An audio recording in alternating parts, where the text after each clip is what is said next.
Okay, yes, class, am I audible? Alina, Abir. Yes, ma'am. Okay, okay. See, in this Atwood's machine is basically what we've studied yesterday, the pulley mass system. So we have completed the theoretical part, but we couldn't complete any discussion about the numerical. So let us do that. Only one numerical we have to do. So let us complete this and let us start with friction. So what is the speed and distance moved by each mass at t is equal to 3 seconds? Class, one thing. When you're calculating this, what is the distance and speed and everything, you need one quantity which is missing. If we have acceleration in our system, we'll be able to get everything. How can we calculate acceleration using this? That we've already studied. So tension will be moving away and 10 into G will be moving downwards. Tension here, 12G downwards. Now see, this is heavy, so it will fall down with acceleration A and this side will be positive. And it will move up with acceleration A and this side will be positive. Fine. So tension and 10G, tension and 12G. So again, if we frame our equation using this, so FPD, you have to draw the box separately and write the tension and the masses. So downwards is positive. So 12G minus T is equal to 12 into A. Now two variables, two equations, no worry. If you look at this, so T minus 10G is equal to 10A. So first equation is 120. I'm taking G as 10 as I've told you already. Minus 10 minus T is equal to 12A. And this is T minus 100 is equal to 10A. See what we can do. This is minus. We can add these equations.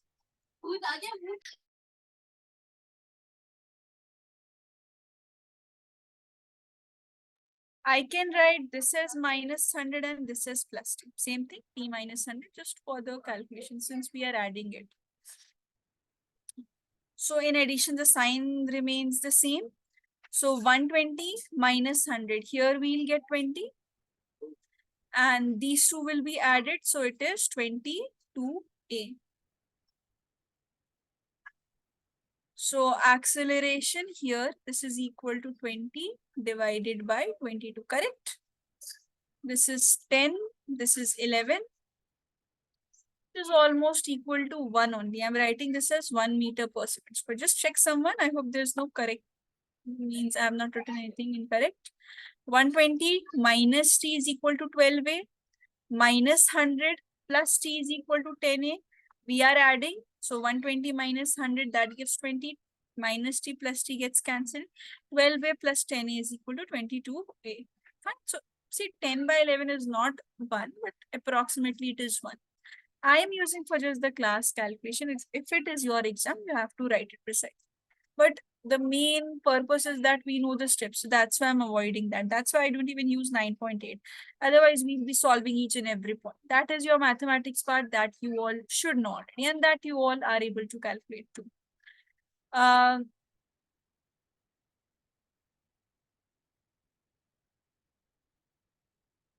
Okay, so acceleration is there. So put the value in any of these. See, this is T minus 100 is equal to 10A. A is 1. So T is equal to 100 plus 10. So tension is equal to 110 newton. But though this wasn't required, we just required the acceleration. If acceleration is 1, and what all things were given? Time 3 seconds. Okay. So V is equal to U plus AT. This is 0. This we have to find out. Acceleration is 1. T is 3. So V is equal to 0 plus 1 into 3. V is equal to 3 meter per second. Right? Speed we have calculated. And distance. So we can use S is equal to UT plus half AT squared. Initial velocity is 0. So this term is 0. Half acceleration into t square.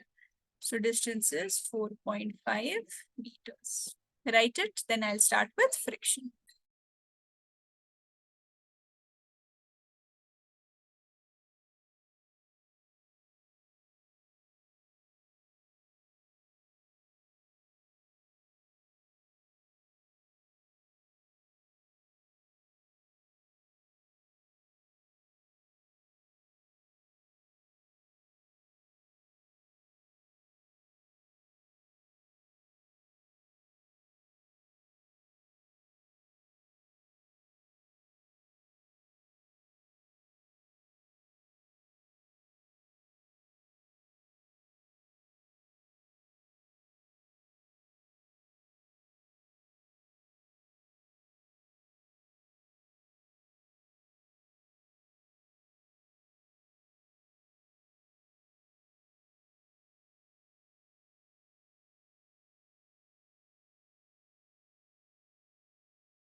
Done, ma'am.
Done, ma'am.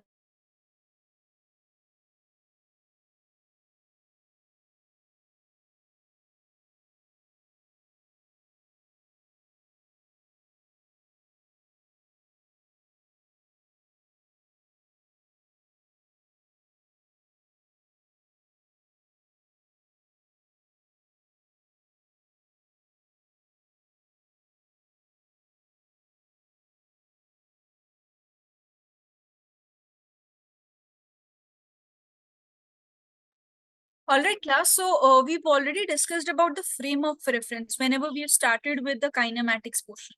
So basically, what is the frame of reference? Frame of reference is the place of observation. The example which I gave you that time, I'm going to repeat that. Basically, it's the place of observation. Suppose a person is standing on a ground and he sees a train going and two passengers are sitting in the train. So for him, this person B, this is A, this is B, and this is C.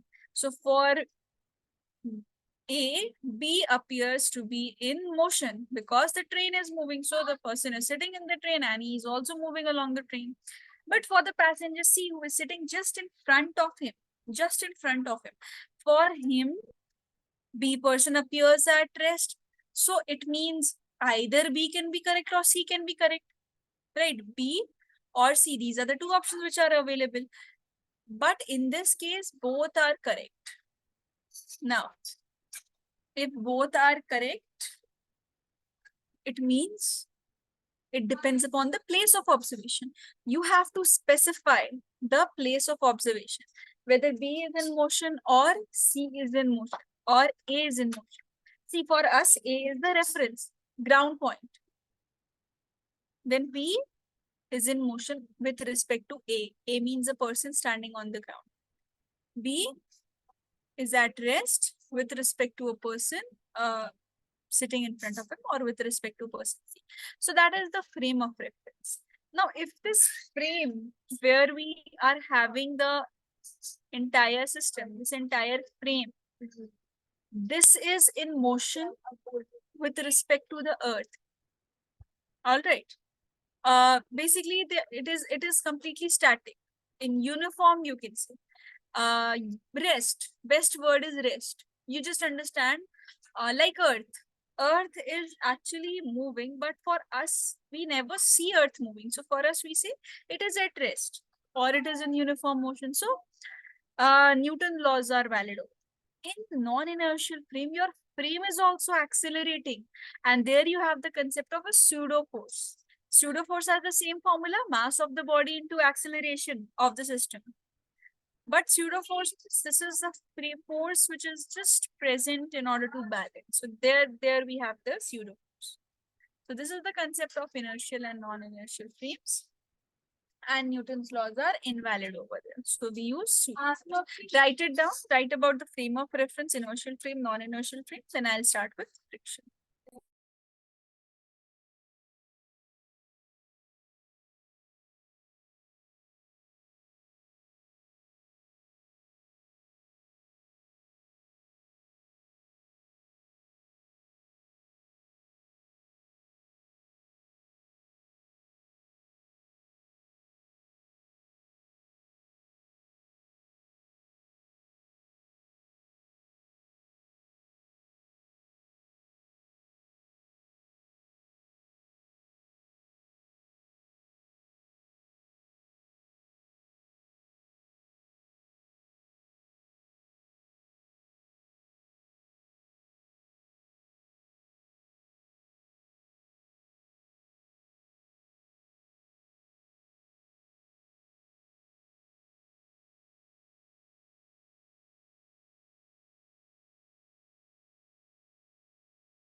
Done, ma'am.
Done?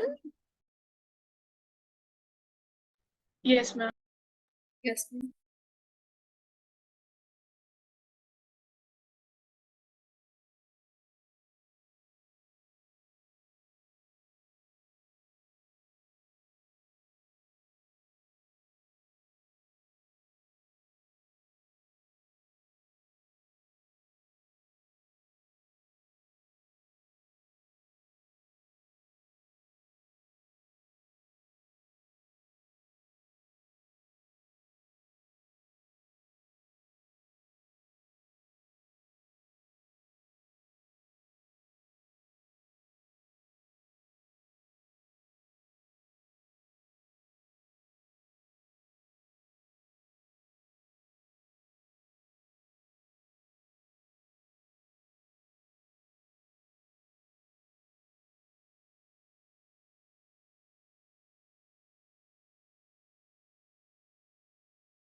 See, now we are talking about the frictional force.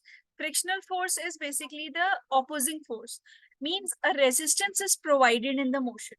So, whenever a body is moving in one direction, the other in the opposite direction, the frictional force tries to stop it. So, it provides resistance to this motion. That is what is called as the frictional force. Am I audible? Yes, ma'am. Okay. So it's a dissipative force. Dissipative force means heat will be generated. You rub your hands together, rub your palms together like this. They'll be warm at the end. Why? Because this is a dissipative force, right? So there are three types of frictional forces: static friction, limiting friction, and kinetic friction. So how to understand this? See, there's a very good example. Just pay attention. Do not write down anything. Listen here first.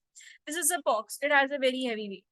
Suppose there is an external force which has been thrown, and this external force is 1 Newton.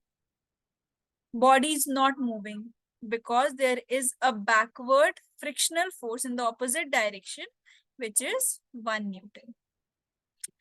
I have increased the force a little. I was just pressing it slightly. Now I'm pressing it moderately. So force is equal to 2 Newton. So this force of friction in the back, this is also 2 Newton. So one force is forward, which is pushing it, which is 2 Newton, and one force is backward behind, that is also 2 Newton. Same frictional force. Now I have increased the force again because I want to push my object. Na? My target is to push the object. If it is not being pushed at 2 newtons, I'll increase my force. What am I seeing? Force has been increased up to 3 newton, but nothing has happened. Body has still not moved. This is still 3 newtons. Now what am I observing? When the force, as soon as this is made to 4 newton, immediately it starts moving. So it means behind the force which is behind is less. That's why it was able to move towards the right. So this is still 3 newtons.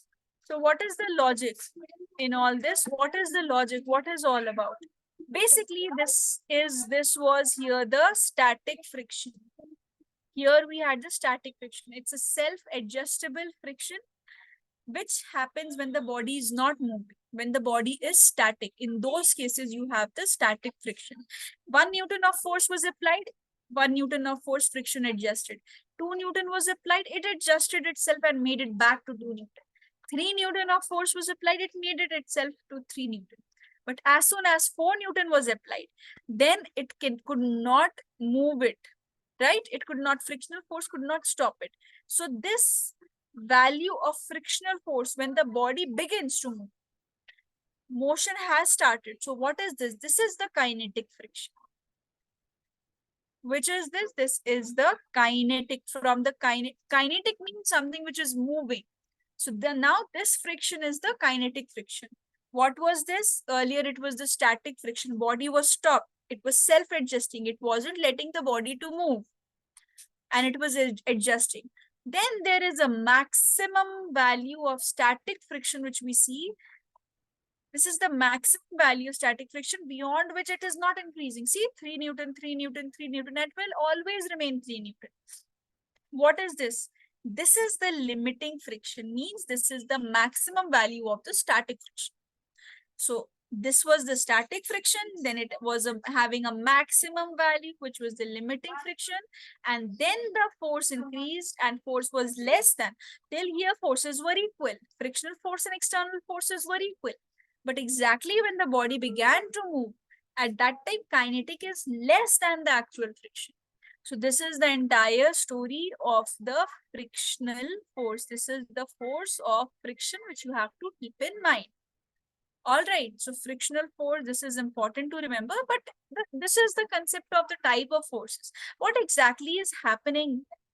Basically, every surface, even if I take this smooth pen, if I zoom it, magnify it, if I see my skin surface, everything which appears smooth, actually every object has certain types of irregularities present.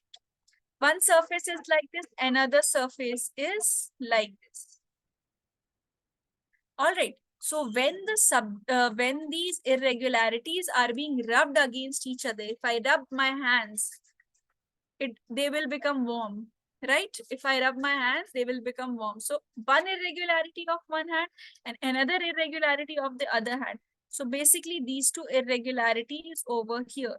Here we are having these irregular forces. This is allowing the electrons and protons to move, the positive and negative charges to move, and that is producing the frictional force. This is what is frictional force all about. First you write it down, then I'll discuss the static force and the types of forces. Just write it down first.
Done, ma'am.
Okay, so the types of friction already we've studied. Now just the theoretical part. So what was static friction?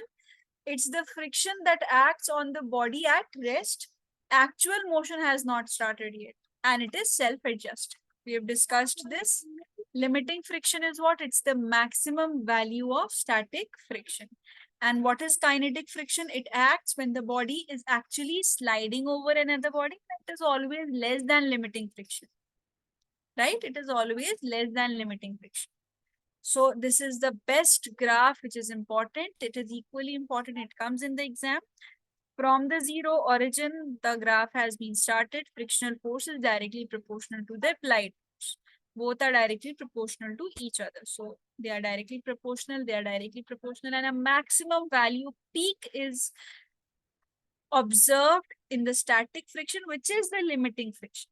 And then the value stoops down. It goes a little down, and then that value remains constant. See, this is the plateau phase. That means it is remaining constant, and this is called the kinetic friction. Cause of friction also I have discussed that this is the intermolecular forces of attraction.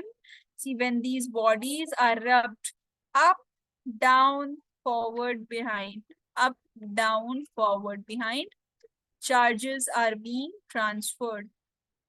Electrons are present, then ions are present, positive charges are present, all these things are present.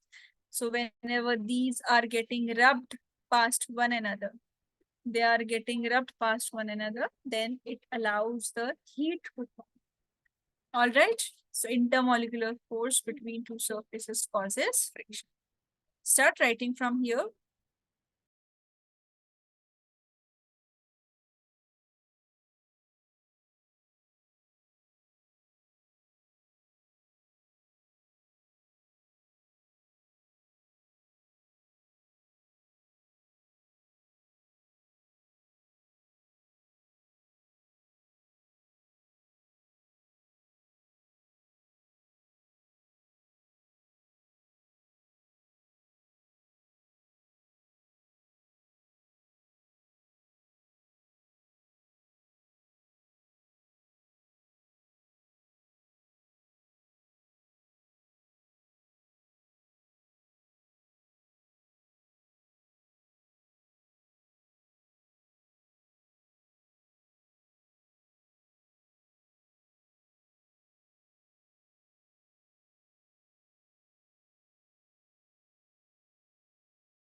Done, ma'am.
Done, ma'am.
Okay, class, if done, then let's come to the laws of limiting friction. Laws of friction. So basically, you have to remember that friction depends upon the normal reaction. That is the first state. So this is very important because many a times normal reaction is equal to different things. F is directly proportional to N. That you should remember. If normal reaction, see, in most of the cases you will witness that this normal reaction is equal to mg. So we will say N is equal to mg. So our frictional force is equal to mu mg. All right. It's not necessary. What if a normal reaction is not equal to mg? So F is not directly proportional to mg. This is a common mistake with students do. That's why I'm mentioning this. So F is directly proportional to N. It is independent of area of contact. Even if these two are in contact and I'm rubbing it, friction will be same. And if these are getting rubbed, friction value will be same. But if the roughness is increased, instead of the smooth pen, if I take the hands, human hands are rougher than a smooth, shiny pen or a surface. So friction will be more here. So this is what you have to remember and keep it in mind. Now coming to properly, suppose normal reaction is there. This is the mg. Our purpose is frictional force is directly proportional to normal reaction. Now we have to remove the proportionality sign. So this is equal to with a constant with the normal. Now this constant here is mu, which is known as the coefficient of friction.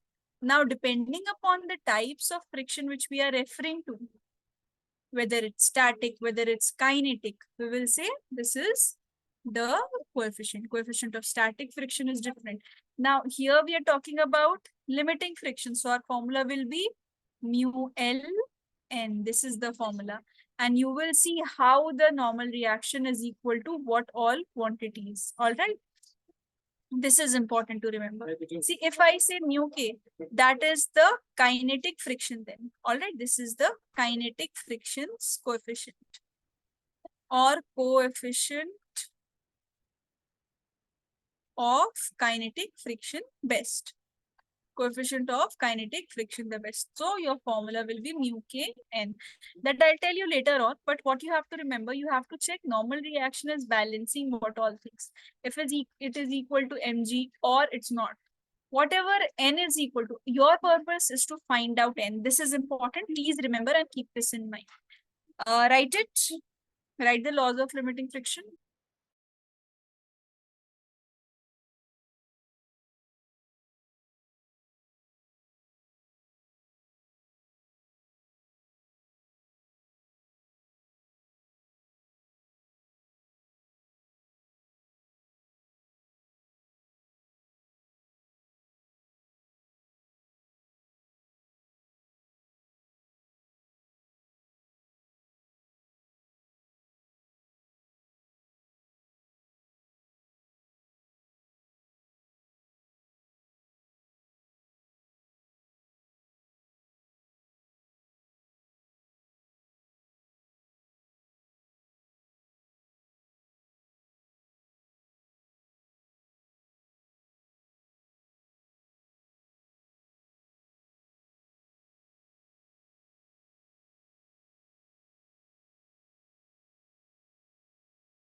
Done, ma'am.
Done, ma'am.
Done.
Please text done once completed.